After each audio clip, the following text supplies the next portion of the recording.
Welcome back to another episode of the Outside Looking In podcast. Whatever you want to call it. It's not really a podcast, but you call it that because that's what everybody has these days. And we're just adding another one to the list. We've talked about every NFC division besides the NFC North. Now we'll tackle that. Obviously, the Bears, Packers, Lions, Vikings, maybe the worst division in football. But we'll just start off with the Vikings. I definitely want to start off with the Vikings because I have a statement to the Vikings and Kirk Cousins. Kirk Cousins is my hero. I'm going to start off by saying that he's probably the biggest finesser in the history of the world. Him and Chandler Parsons are probably related somehow because they finesse teams for so much money. This man is an average quarterback, maybe slightly above average, and he's going to be one of the highest paid quarterbacks of all time, which is absolutely insane. This man just keeps getting one-year deals and franchise tags and this and that. I don't know how he does it. Fully guaranteed.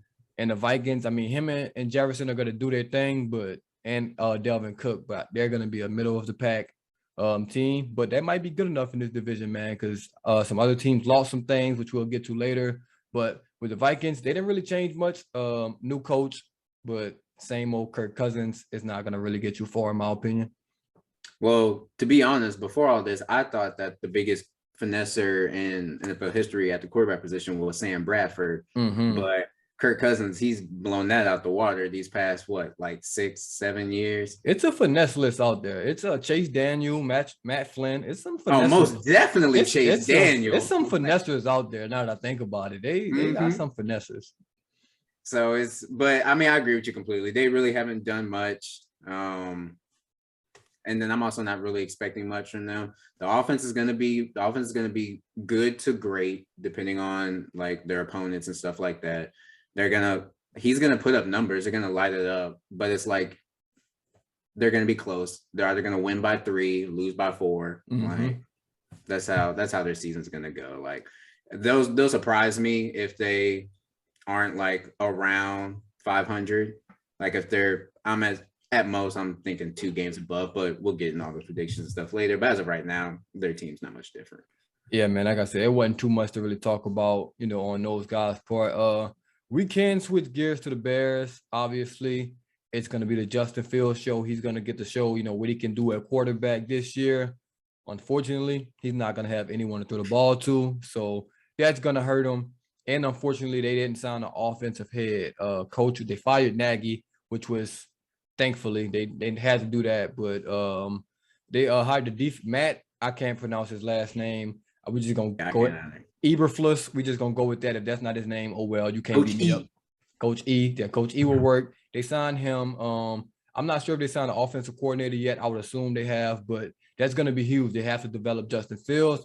And I think that's just their go-to this year, man. Try to develop your quarterback. Obviously, they traded Khalil Mack. So they're going to lose that on the defensive side of the ball. This year, I don't expect them to do much. They need to develop their quarterback, maybe draft a receiver or something like that. But, yeah, it's just looking rocky over there. And then the other big offseason news for the Bears that they also got rid of the horrible GM of Pace that they had. So, that's a plus for them. But if I'm the Bears, one thing I'm going to follow the trend. The trend right now is pair your young quarterback with a receiver he played with in college. You got Burrow and Chase. Even though Devontae Smith and Jalen Hurts didn't necessarily play that long together because Hurts was the starter, but Smith was, behind all those receivers.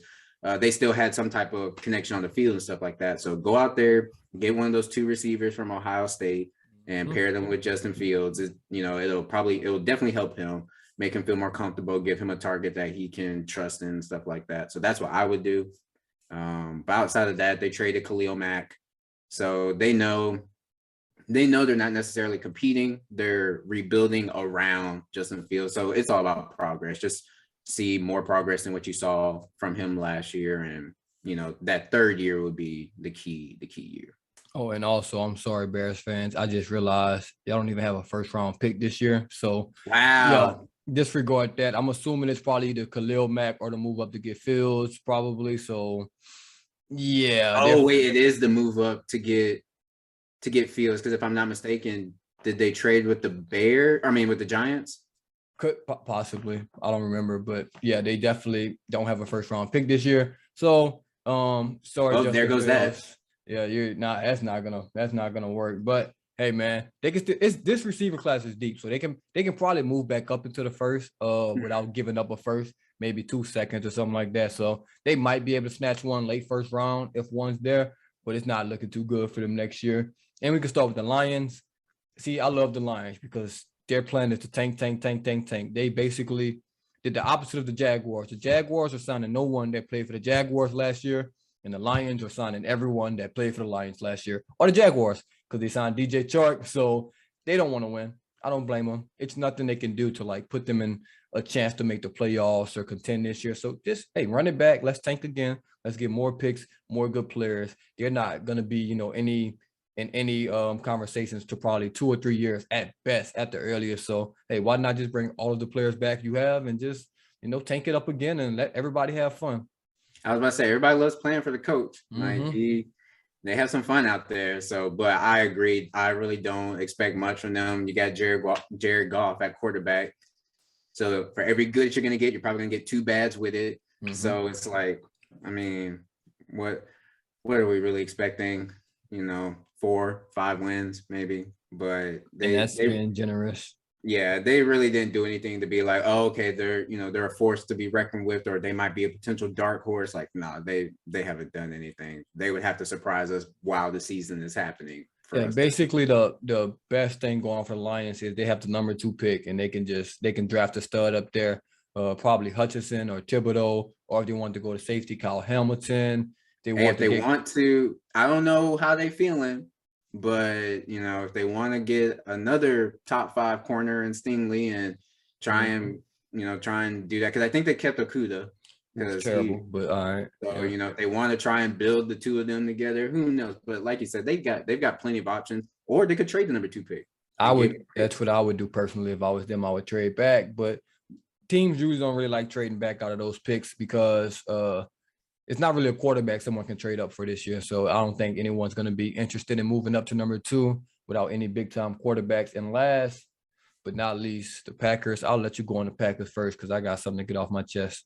Woo. So Aaron Rodgers says that he owns you when he was at Soldier Field. And I agreed with him as long as he had Devontae. And now all he has is not all, but he's got Aaron Jones and Andre Dillon in the backfield, but they're running backs. At wide receiver, he's got Scantling's gone.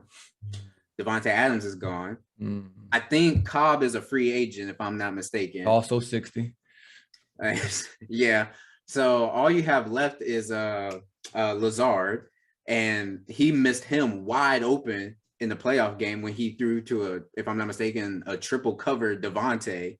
So you don't really have the same rapport with him. So do you still own everybody? This is the year you're going to have to prove it to us, because I'm pretty sure they're getting a wide receiver in the first round. I'm 100%. Oh, are we sure?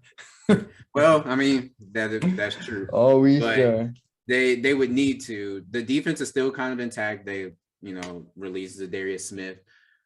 They did re-sign Rasul Douglas, who used to play for us, but he was a healthy surprise for them last year. So we'll see how the defense improves, and because they were doing better at the end of the season. But it's all on Aaron Rodgers.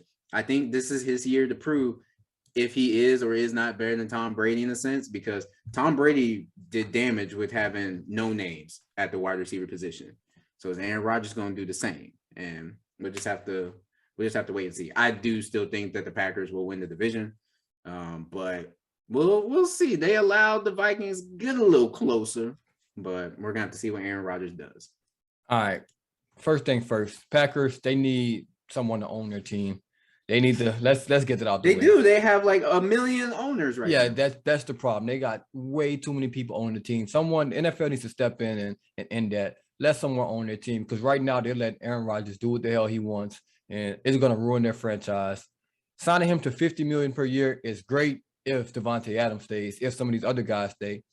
Signing him to $50 million per year is absolutely pointless when you got to lose other players on your team. It's not worth the cap hit. It's not worth all of that. So personally, if I was going to lose Devontae Adams, I was losing Aaron Rodgers as well. Now you wasted a first-round pick on Jordan Love, who just has to sit there, and you could have just used that on any other position, and they're going to give you more than what he's giving you because he's not giving you anything. There's nothing he can do. No one's going to trade for him right now. He can't teach Aaron Rodgers anything. He's not going to play any extra snaps. So it's not like it's a receiver where he could be third string or second or whatever, or offensive lineman. He just can't play at all. So that's just unfortunate for him. He's probably going to be looking to get traded. And for Aaron Rodgers, you're the most overrated quarterback of all time. I just don't think he's really a top 5 guy. People need to stop putting him in conversations with Tom Brady, Peyton Manning, Drew Brees, Joe Montana. He's not that guy. I'm sorry. He's a great regular season guy. Overrated? The most overrated quarterback of all time is Aaron Rodgers. Absolutely. I don't like him. Don't respect him as a man. I think he's a little, I can't say that word, but he's soft. He wants all of the attention, and he's just a diva. And he acts like he's a receiver. Receivers get away with that. He thinks he's a receiver. He's not that guy. So he got a $50 million per year. I hope they don't win a single game this year, but they're obviously too good for that. But yeah, Aaron Rodgers is just not that guy. He's never been that guy. Kyler? Absolutely. But at least Aaron Rodgers kind of earned that, right? Kyler's just a diva for I don't know why he a diva. Should have went go play baseball or something. But Aaron Rodgers, man, you're killing that franchise. They need an owner to put this foot down and be like, hey, I'm not just going to give you $50 million per year and this team's going to suck. Why am I paying you all this money for us to lose games? Hey, but if he comes and does something and shuts me up, so be it. But I have no faith in him doing that whatsoever. Yeah, and then the other thing is, he can't even use this as an excuse because all the reports are coming out that when he signed his contract, he knew that Devontae potentially will be gone. You know, it would all come down to when they offered him a contract if Devontae decided to stay, and we all know he did not. So with him being a Raider now, you know, you can't use the excuse if the Packers do bad or if you have a bad game, whatever. Oh man, I don't have nobody out there. I need help. Like he can't use the LeBron excuse. He can't say I need help or look what I have out here with me or I'm doing all that I can. I need everybody to pull their weight. No, you're the quarterback of the team.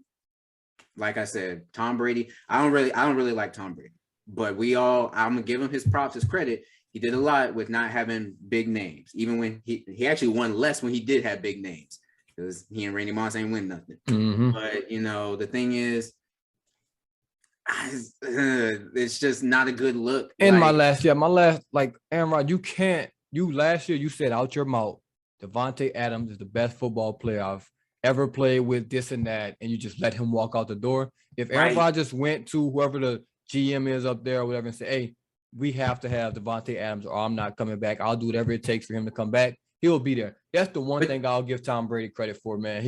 If he wants somebody, he'll take the pay cut. He'll take whatever type of contract he needs to get all of his players on the team. Aaron Rodgers is kind of a me guy. He's only care about me. And that's why they're never going to win. And this is the last thing I'll say. I think Aaron might be regretting it a little bit because I think for him, he's like, man, Russell was looking like he wanted to leave. And then Russell actually ended up, getting traded. Tom Brady was retired. So he was like, I own the Bears and I own this conference. And then Tom Brady came back and he was like, hold up now. And then the Rams just gave Matthew Stafford a brand new contract.